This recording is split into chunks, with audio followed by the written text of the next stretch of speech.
Halo teman-teman, pada video kali ini kami akan menjelaskan mengenai tahap perencanaan dalam membuat media presentasi yang efektif.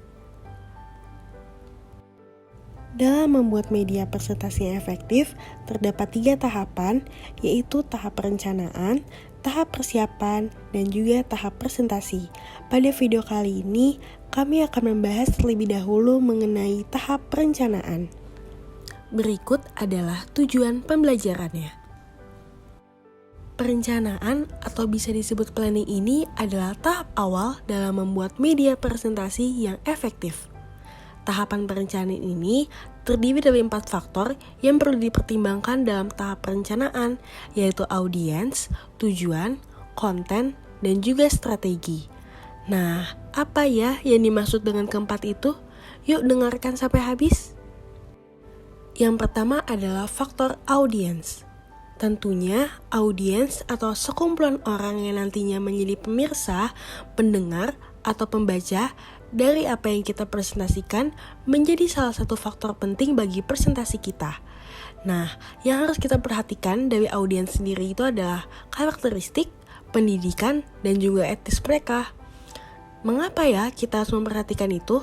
Karena tentunya hal ini akan membantu kita untuk menentukan desain presentasi seperti apa, serta kata-kata dan visual apa yang dapat memengaruhi audiens tersebut. Yang kedua adalah faktor tujuan.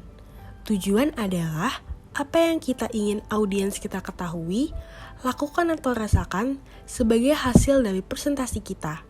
Pengharapan akan hasil yang diterima oleh audiens juga merupakan faktor penting di mana kita harus menentukan akan ke arah mana tujuan dari rangkaian aktivitas pembelajaran kita melalui presentasi tersebut.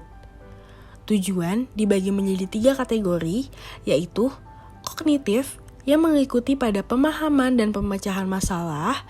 Yang kedua adalah afektif, yang merujuk pada sikap dan perasaan audiens. Yang ketiga adalah psikomotor, yang merujuk pada kemampuan dan keterampilan. Lalu, yang ketiga adalah faktor konten. Penyusunan konten tidak semata berpaku pada tujuan, tetapi juga melihat faktor yang dibangun berdasarkan hal-hal yang sudah diketahui audiens mengenai suatu topik tersebut. Yang keempat adalah faktor strategi.